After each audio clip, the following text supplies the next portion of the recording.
Hey, good morning, everybody. So I'm Chris Mazur. I'm Vice President at Emprise Technologies. I've been with the company for 14 years, and I head up the decisions practice at Emprise. I started out my professional career as a junior developer at Emprise 15 years ago, but I've quickly grown through different ranks and been put in different positions to do full-blown system implementations and a lot of data integration. And with that experience, when we found decisions back in early 2019, the light bulb went on. All the problems we were solving before can now be solved a lot easier. My head works in Visio, right? I work in Visio. I'm a .NET guy. The SDK is cool. I love the debugger, right? It just fit. So today we've got a 12-man decisions team that I lead, and Jeremy also helps lead that team. So I'm gonna let him introduce himself. Yeah, good morning. My name's Jeremy Spurling. I've been with Emprise for 6 years, but I've been in the industry and working with data integration, system integration, application development for the last 20 years. Previously, before Emprise, I worked with in the HR industry and working with a lot of platforms that integrated for HR needs. And that, but I came on board originally as a project manager for Emprise to kind of help just manage the teams that were getting work done and growing those out.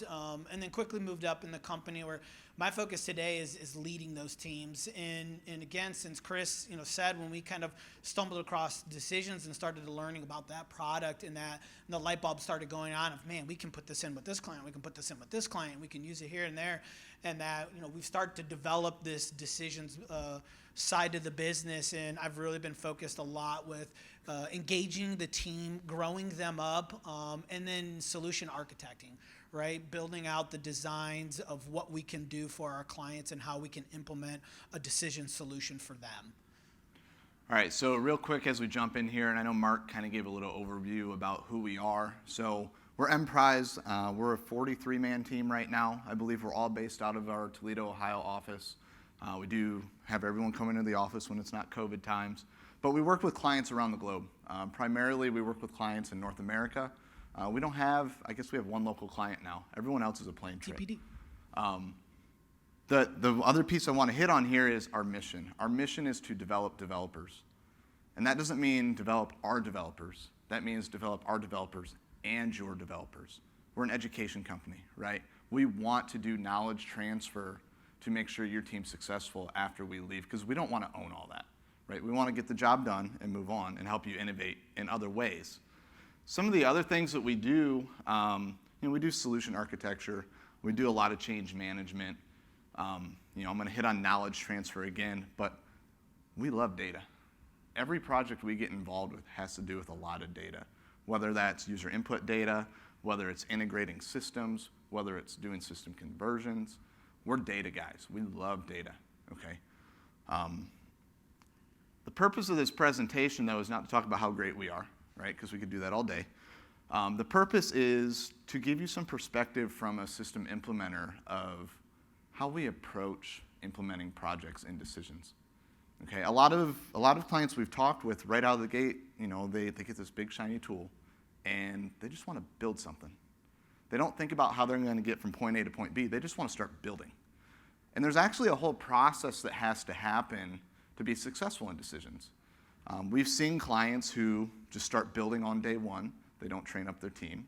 They jump in, and when it comes time to renew, the executive team says, we've done nothing. There's no value here. And we know that's wrong, but the proof is in the pudding there, right? So I want to bring our perspective to this a little bit. We're not going to talk a lot about technical things we've done and lessons learned. We're going to talk about things in the process of how we've helped clients come from, day one to where they are today. But first, I want to introduce a simple metaphor or simile, I guess. Building software solutions, right? Automations, applications, integrations. It's like building a house, okay? I don't know if anyone in here has built a house or had a house built for them. I've heard it's terrible. It's a terrible experience. It never goes right. It's never on time, and something's always wrong, right? A lot of people would say that about their software projects too, right? They're painful. They're bad. Why did we do that? Right? That costs so much. Think about it, though. The buyer has to come with a vision. They have to have a dream for what their house is going to be. What's it going to look like? What do I need? Do I need a 4-bedroom house? Do I need an 8,000 square foot mansion? Am I building a tree house? What am I building? This is my dream. Once the buyer has their dream, though, they need to go find an architect. Who's going to build this for me? And what's their team look like? I need to assemble the team. Because if I don't have the right people to build the right kind of house, I'm in trouble. Okay? Once they've got the team, the architect's going to say, all right, this is great. So I see your vision, but let's talk about the details, right? What's the blueprint going to be? How are my guys and my subcontractors going to be able to implement this? What do you actually need? Finally, the building of the house commences. Get going, and you track the progress, right? Because you're the buyer, you're anxious. You get mad because nothing's going right? It's like a normal project, right? And then finally, at the end of the day, the house is done. You get to move in. You get to enhance it, maintain it. It's yours to do whatever you want with it. Okay? That we think about building software solutions and decisions a lot like building a house. And the first thing we start with, though, is we got to build the team. So that's where I'm going to step in. Great quote here by Bill Belichick, a great coach here for the New England Pats. There's no shortcuts to building a team each season. You build the foundation brick by brick. And that's been our experience as well. It's been some reoccurring themes as we've seen through the different presentations and that over this last week, where building that center of excellence. What are the players that are going to be on the team that are involved with the build process and that? What are the roles that those people have? So for our successful teams that we've seen on the projects that we've built, go ahead and hit the button there.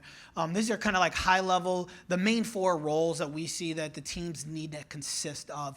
We need a product owner. That would be the buyer in this case of the house, right? But it's the one that's going to be the SME that understands your operational strategic vision for what you're trying to build in that. But I think the biggest part that they bring to the project team is the authority and empowerment to make design decisions.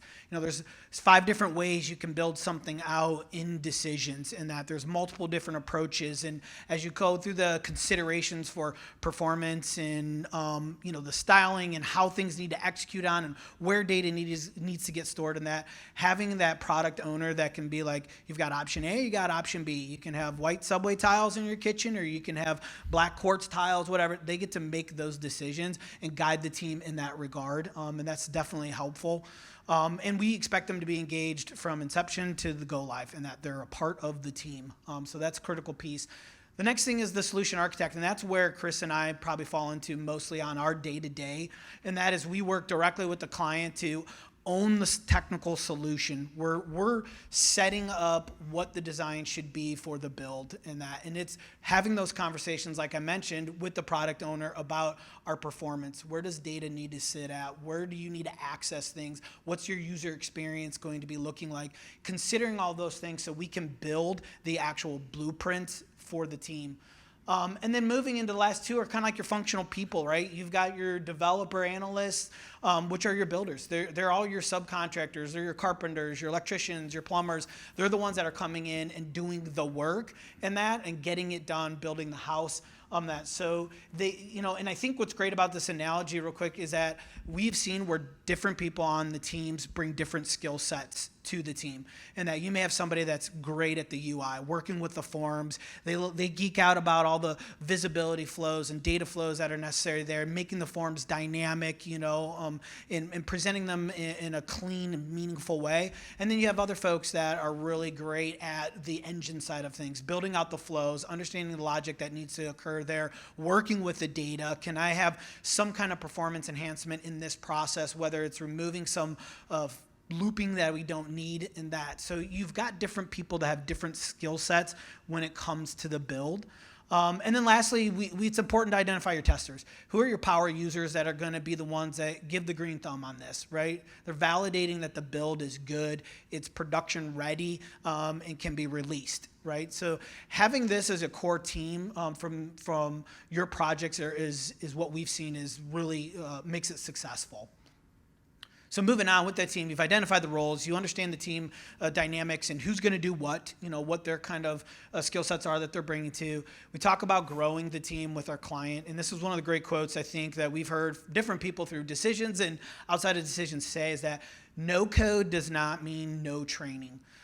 We really want to push on our people to be involved with training and learning. And we see two primary ways with that. As listed here is it's nothing better than hands-on experience and just getting into the product and working on something. And that give them something small, let them chew on it, let them work on it, and follow a peer review process. So they've got the solution architect, your architect is reviewing what the carpenter just built and making sure that it's following to the blueprints. So we have those peer review cycles to it.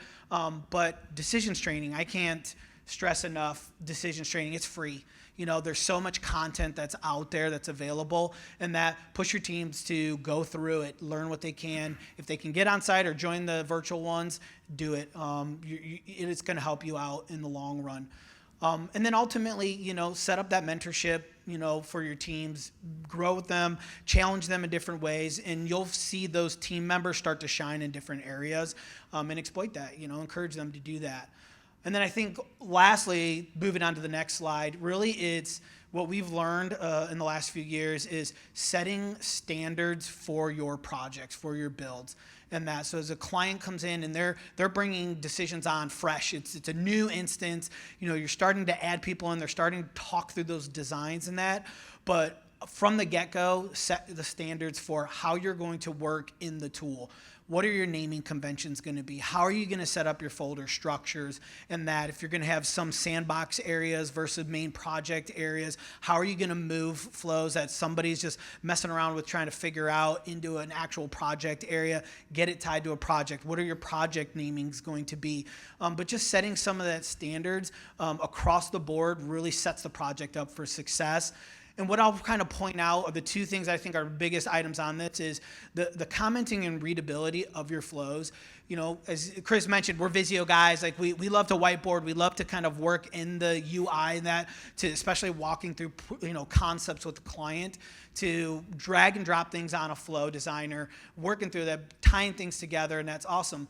But get in the habit of renaming your steps. I think that's a big critical thing, because after you've built something, you've got 50 things all laid out in this designer, walking through, okay, yeah, well, what am I actually doing? This is a create data step, but if you just leave it as create data, what was I creating in that step, right? So the readability of your flows really makes a difference. And then we get really picky.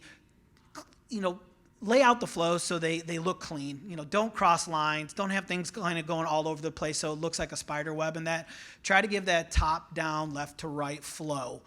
So it's readability. And then also in any reporting you do, you can take screenshots of that flow and drop that right into any of your documentation and that. So it really is a powerful tool. But setting that from the get-go, I think, really just sets our projects up for success. So we push for our standards a lot.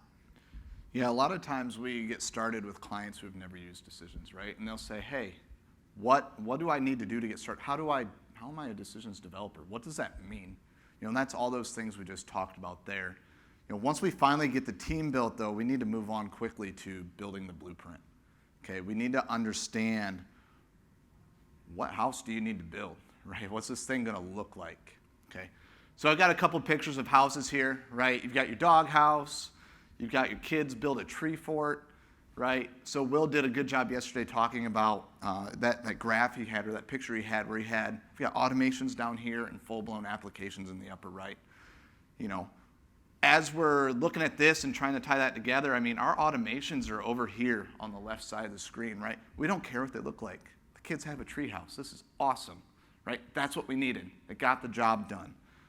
As we move into the kind of that mid-tier where I'm kind of between automation and full-blown application, now I'm starting to get into, stick-built homes, right? There's a lot more design and planning that needs to go into the White House there versus the tree house, right? What's the vision? Most of our clients want to build this for their first project, and that's no joke. So a lot of times we're having the tough conversations of, you're not going to be successful if you start there, right? There's no possible way you're going to get to where you need to be if you want to build that mansion when you really need a cabin, right? Let's baby step there. So we're going to talk a lot here about what's the process to getting the client to realize what their vision is. And it's okay to start here in the White House and try to get there, right? There's always, in life, you always want to move up to the next best thing. Software is the same way, right? What's the quick win? I found this chart online, and I think it does an amazing job of putting a visual to the concept of nailing down the scope, right? We start with trying to understand what is the overall strategic vision for our clients. Where are you trying to go? And where does this project fit into where you're trying to go? Right? I think I heard someone say earlier this week, the return on investment is not that you have decisions. It's what you can do with decisions, right? It's what you deliver with decisions. Each solution has its own value, and the sum of that value is what decisions gives you. But that's not realized with the first project. So trying to have that conversation with the clients, we step in and we say, hey, what are we trying to build? And of course, we want the mansion. We want rounded doors and glass ceilings and all this stuff. And it's, all right, well, hold on, time out. Let's put this on a graph, right? Let's chart this out a little bit. Let's understand what you really need, right? But before we can do that, we have to be able to speak our client's language. Up until 5 or 6 years ago, we worked primarily in financial services and healthcare with collection agencies. In the last 5 years, now we're working in retail, gas and oil, education, government. Our clients have changed, right? But I can't talk about how I'm going to build them something in decisions if I don't know their nouns, right? What language are you speaking? How can I speak in terms that you understand, right? Because that's my job as a consultant or an implementer to be able to speak your language. That's super important. The other thing here, and this is where the chart comes in, is you have to pick a development methodology that's going to work for your organization. You can't just have a waterfall approach to say, I'm going to build this big thing, okay? A lot of times it starts out with a little bit of waterfall action and rolls into more of an agile process, okay? And the reason I say that is because we have to define the critical viable product or the MVP solution for what you're going to build. And the way that we do that is we have to define the features. What's really important, right? On our y-axis here, what's really important, what's going to give us the most value, and on the x-axis, what's that going to take to do, right? How long? What's the cost going to be? How many resources am I going to need, right? So we spend a lot of time thinking this way. I don't know that we've ever actually plotted it out this way, but our process is, what do you need to do? Let's throw it on the graph. Feature number 9 over there, and I don't even know how to use this remote. Feature number 9, that's going to cost a lot of money. You're not getting a lot of value out of it, right? What do we need to pull into the MVP to make sure that, over the first couple months, when you deliver your MVP to your executive team, to your management team, you can say, hey, look what we did. This was the value. It didn't take us that long. It didn't cost that much. Now there's a path forward to the next phases of the project, right? Now I'm in an agile mode, right? I start thinking about what are my must-haves versus my should-haves, could-haves, and I'll never have, right? Where do these features line up? They're all in the backlog now, right? I'm grooming these. As I get more budget or more time, now I'm saying, hey, now these items are now must-haves, right? They were should-haves. Now they're must-haves because we've got a minimal viable product. A lot of our clients don't think that way. They want to just jump in and they want to build the big mansion, okay? The other thing that we painfully learned working through our initial decisions projects was user experience matters, right? You have to understand what the user experience needs to be. Decisions is really great at a lot of things, right? The workflow engine, amazing. Rules engine, amazing. The UI, right? We can build UI. It can be functional. Depends on my use case. Is it consumer facing or is it not? Is it someone who's going to expect everything to be in the latest CSS and built in React and flashy, or is it a data entry form? You have to understand the user perspective. You have to understand what does the user need to be able to do. And once you understand those pieces, I think you're in a position to finalize the initial scope of your MVP. And as you work through the build of your MVP, your clients are going to say, well, what about this? What about that? Well, now we have a process because we defined a development methodology that says, great idea, let's throw it on the backlog. Let's talk about it. Let's really vet that out, plot it on our map. You may have something that falls in the one bucket. That's cool. But now we have a process. And with a process, you can get through a big project step by step at a time. Once we've got the process nailed down and have, we fully understand the client's vision for what they're trying to do, now we got to get to work, right? We got to draft the blueprint, okay? We need to understand what kind of windows does this guy want? What's the siding going to look like, right? What kind of roof is it? We need to understand all those data points. For us, everything's about data, right? Data, we start at data. How much volume is there going to be? What do I need to do with the data? Who needs to see the data? Where does it need to be stored, right? What actions need to be taken on that? Everything starts with the data for us. Because without the data, it's your foundation, right? The data is at the root of every application you're building. Okay, the next piece is, what's the tech stack going to be? You can build anything in Decisions. Doesn't mean you should, okay? Decisions has a lot of power, and sometimes it fits perfectly in the middle of the ecosystem or your tech stack. Like the diagram Mark showed the other day, I've got Decisions in the middle, I got systems here and systems here. We've worked with other clients where everything's built in Decisions. That's okay. It's meant to be deployed in these different ways, but we need to understand, what's the tech stack going to be? Do we need a custom front end? Are we using a separate database, right? Are we using Twilio to do text messaging? What are we doing here? What's the whole piece? How do we need to integrate this into our ecosystem, right? I can build a solution in Decisions, but if it doesn't talk to anything, that's a problem, right? Because we're transforming, right? I talked about UI and UX expectations. The last piece that we do a lot of is prototyping. Our clients, when we're working with them, we're talking decisions at a level way up here that they can't understand, right? We have to dumb it down a little bit and prototype it out so we can show them what we mean. When we say, hey, yeah, we can have actions on this object, and we can transition page to page, and this is what it might look like. Or this is what your dashboard could look like, right? We do a lot of wireframing, too. Because at the end of the day, this sounds a lot like waterfall, but you're setting the foundation for the project. You need something to build on. Now we get to build. Now we get to build. All right. That's awesome. Another great quote here by Walt Disney: you don't build it for yourself, you know what the people want, and you build it for them. So as a development team, and that's a project team, and that you get to the build and you're thinking about what that experience, what that end product is going to be, who's using in that. You've got the blueprints now because you've had all that design conversation. You've got the vision of the house. You've made the determination if it's a cabin in the woods or if it's going to be, something closer to the White House or we're building a doghouse. It doesn't matter in any case of the house that you actually are going to build. There's a process to it. You've got to build it from the ground up. Nobody says, I'm going to build a house, and then they start adding in roof rafters and laying the roof out on the ground and saying, hey, we got a roof. We got a part of the house built.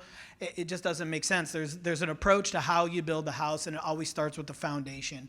And Chris even mentioned that earlier. Data structures are the foundation for the solution.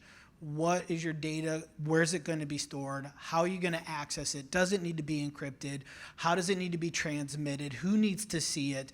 And that, so there's a lot of details around that. But once you have the right data structures in place for the solution, then framing up the logic on all the flows that are going to apply your rules, all the flows that are going to be accessing and presenting the data, that's going to be doing all your fetches to return information, to populate your forms, and that, you're in that full build now. And that's where the skill sets to the team that we talked about earlier come into play. You've got your carpenters that are framing it up. You've got your electricians in, your plumbers that are in.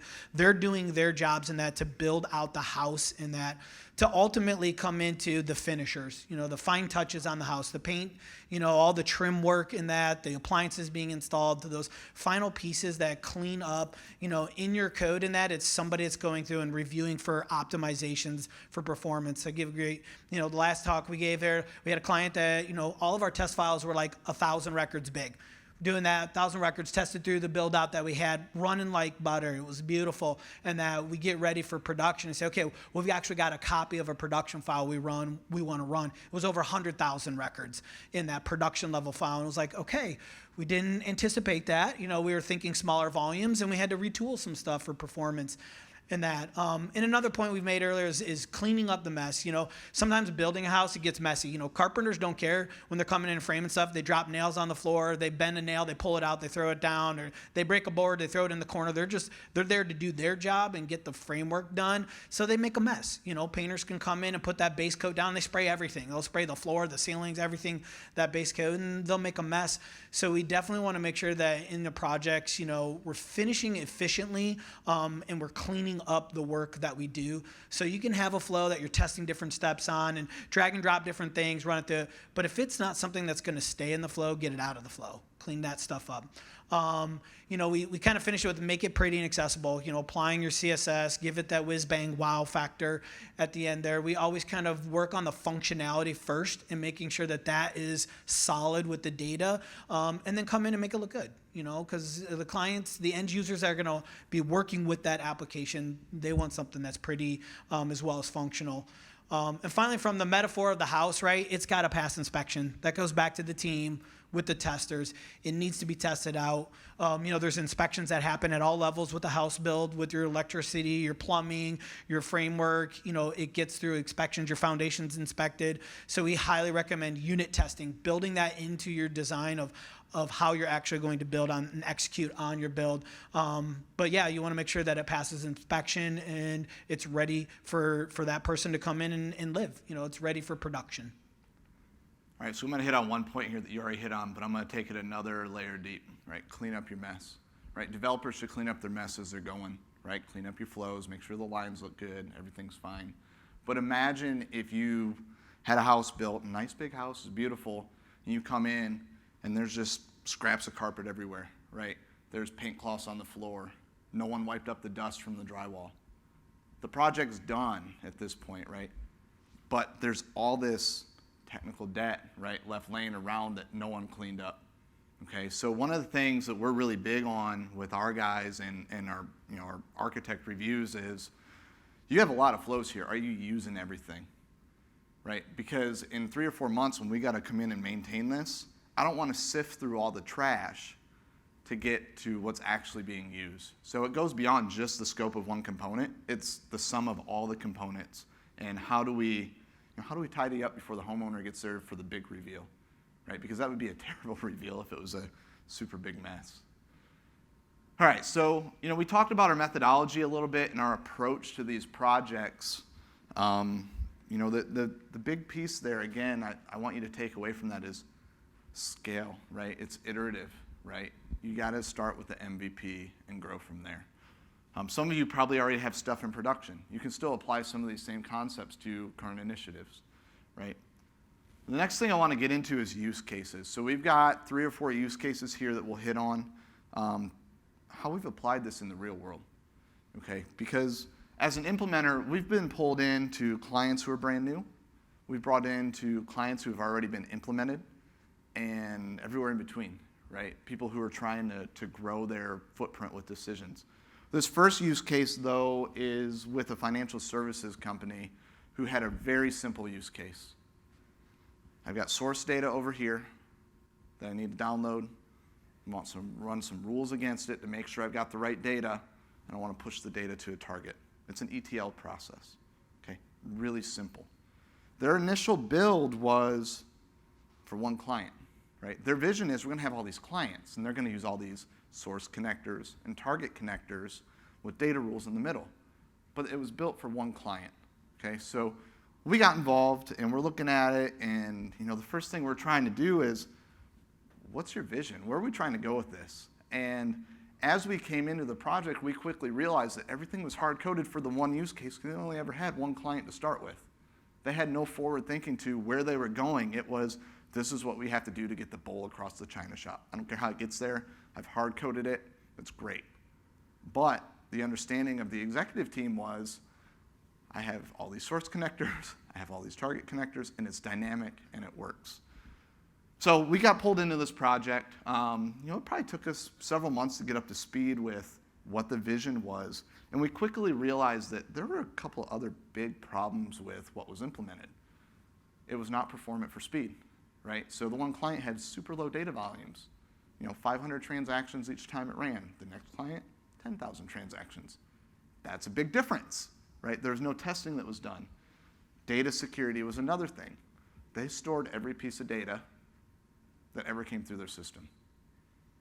If you're in financial services, you're probably not wanting to store everyone's data in decisions. You may put it in a warehouse or some other system, but you don't want it in your decision system. Then lastly, the user experience was challenging to say the least. And I can see how it got there because the client says, oh, yeah, it'd be cool if we had a dashboard for that. Oh, well, now we want to handle exceptions. Can we have a dashboard for that? Well, now we want to do this. Can we have a dashboard for that? And the quick answer from the developers were, yeah, we can do that. We can build it. No vision, no framework, no blueprint, no design for how this whole thing was going to come together. Okay, so our approach, I mentioned it already, we had a lot of conversations. We had to learn their business, right? So it helped that we were in the financial services space already. The nouns were familiar. We were able to come up to speed and understand the vision for what they were trying to do. We put a blueprint together. And then we implemented what Jason was talking about the other day with the data-driven design, right? I've got 12 connectors, and I've got 3 targets, and I need to be dynamic. I just clicked the button. I need to be dynamic in my rule set, 100% dynamic. No, I accidentally did, so it's good, I think. Had to be dynamic, right? That was the use case. And so we had to go down this data-driven design path, right? How can we build one engine to allow for X number of inputs, Y number of rules, and Z number of targets? Because I don't care, right? It's all the same process. I download the data, I run the rules, I push the transactions, okay? So throughout, I'll save you all the details of the project, but the big pieces I want to call out here is, those endpoints over here with the source connectors and the target connectors, it used to take weeks or months for them to implement because everything was built end-to-end every time. We reduced the time to implement those connectors because we implemented a framework that says, okay, every time you need a new source connector, this is the process you follow. We have a bunch of reusable pieces now, right? It's just another row in the database, essentially. The next metric that I call out here is how long it took to stand up a new client, right? So initially they had one client, but then they sold another client and another client, and then that client has more processes than just one. The time to onboard processes took, again, weeks. And after the redesign, we were able to come in and say, hey, let's do a Zoom. Let's onboard a new client with a new process. And the Zoom lasted about 5 minutes. And it was, let's click a button, fill out your source properties, fill out your target properties, do your data mapping, click finish. Let's run it. Oh, you can't be ready to run it yet. There's no way. This takes weeks. No, it wasn't implemented. It wasn't designed. It wasn't well thought out. Now it takes seconds or minutes because you have to type in passwords, right? So that was a big piece. The one I'm most proud about on this one is the solution is 100% dynamic. We focused in on using some advanced techniques and decisions, some of the advanced steps to say, look, a source connector gives me a data set that has properties. Every source connector gives me a data set that has properties. Why do I care what the object is? Why don't I just say, hey, object, what are your properties? Right? I don't care if you have 50 of them or 3 of them. It's the same build, right? We did the same thing on the target side, and then we did dynamic mapping. So now every time they say, hey, I need a new connector, we say, okay, should work.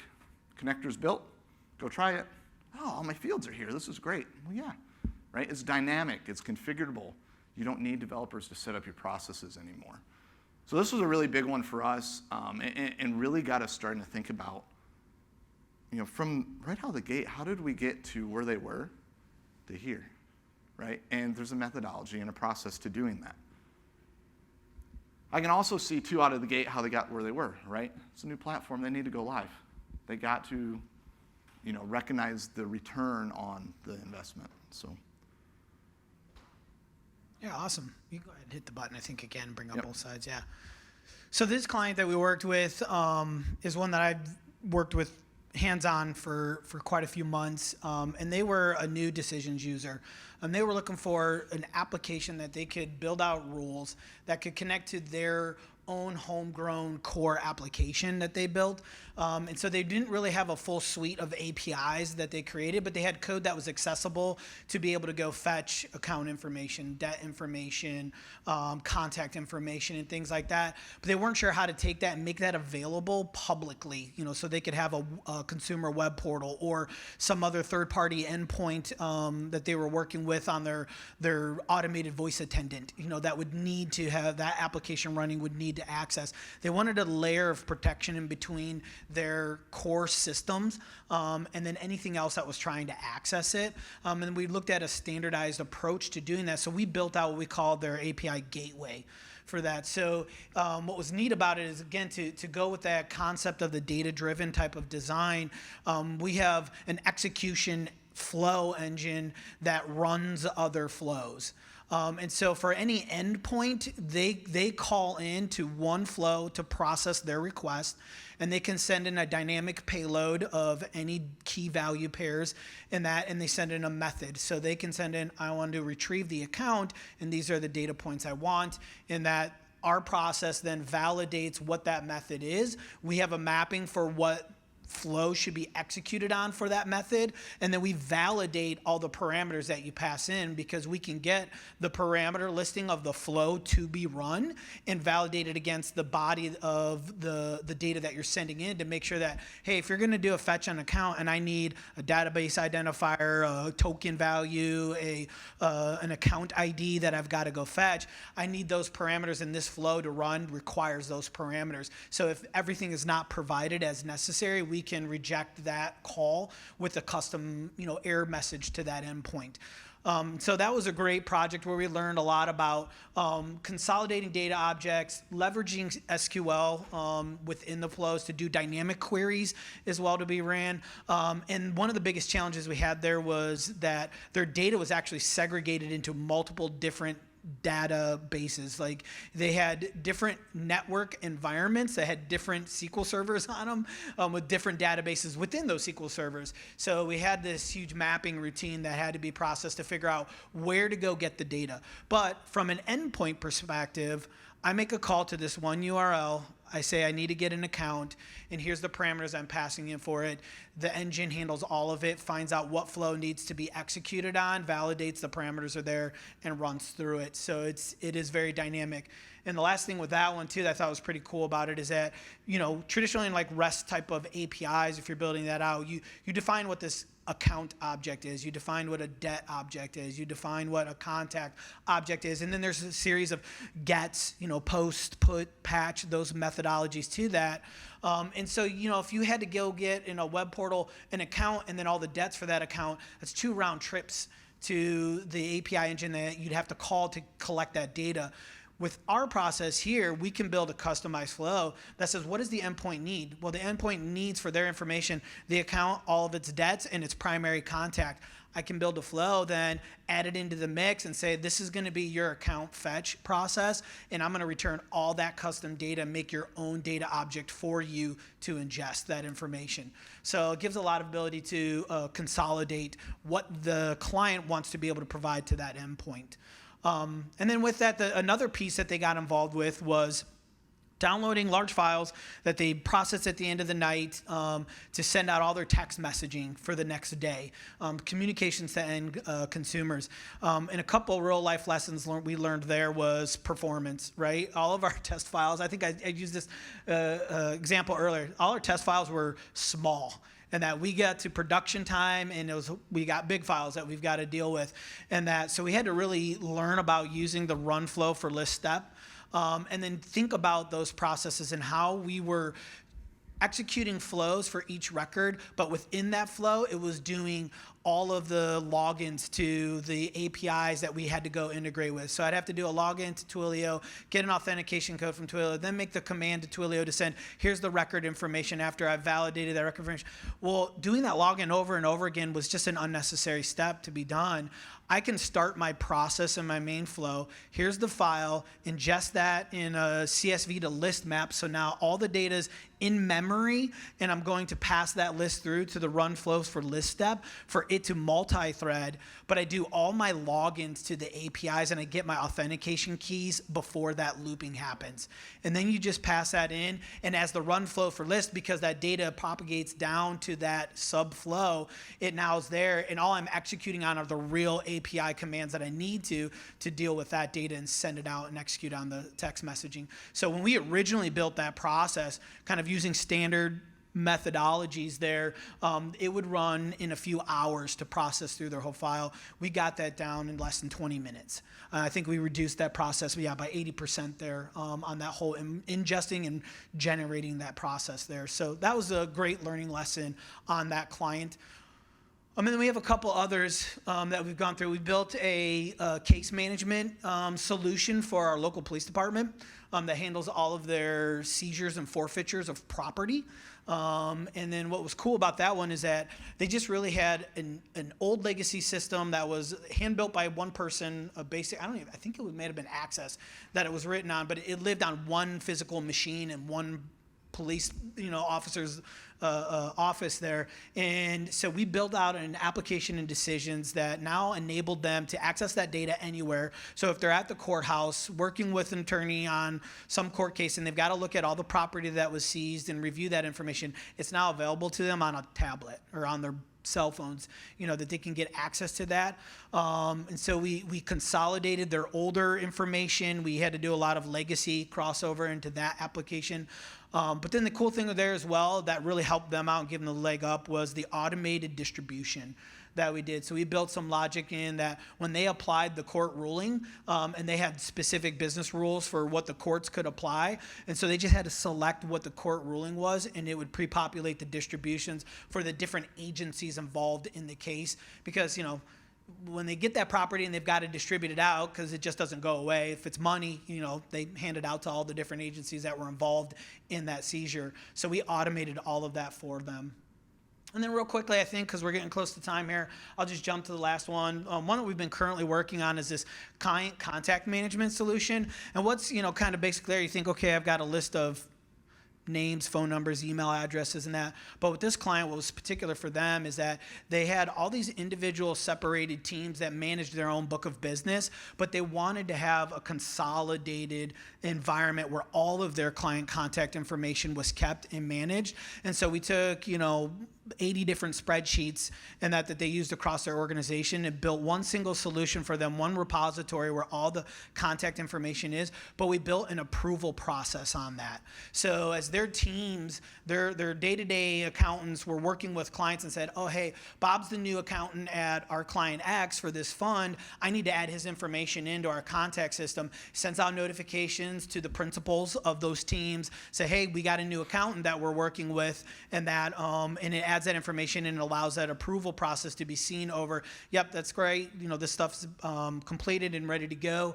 And the other thing with that, they had the idea of the maker checker, right? So when it comes time to, they have an annual process that they go through to vet all of their contact information. So here's all the person that put the data in the system.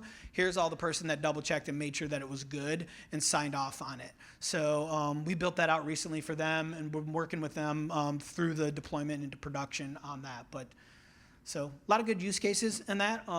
We've learned a lot through that by applying our methodology with stepping through, taking a moment to talk about the design, to talk about the end game, what's their vision, and then applying the right team, and then following the build process.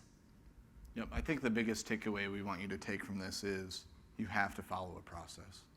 It doesn't matter what the process is, you have to have a process or a methodology to follow. So as you get bombarded with new requests and new features, everyone knows how that's going to be handled. Because real quick, the scope can go from really defined MVP to now we're building the mansion again, and now the executive management's not happy because They've invested in a technology that's got rapid development capability, should be able to turn around and return on investment quickly, but we're still building. So manage to a process is, probably the biggest piece that we've learned as a part of implementing solutions and decisions. No Buck Rogers. That's right. Yeah. Yep. So I think, from a presentation perspective, I think that's all we had to share with you guys. Happy to take any questions or comments, feedback, but Yeah, thank you. Appreciate it.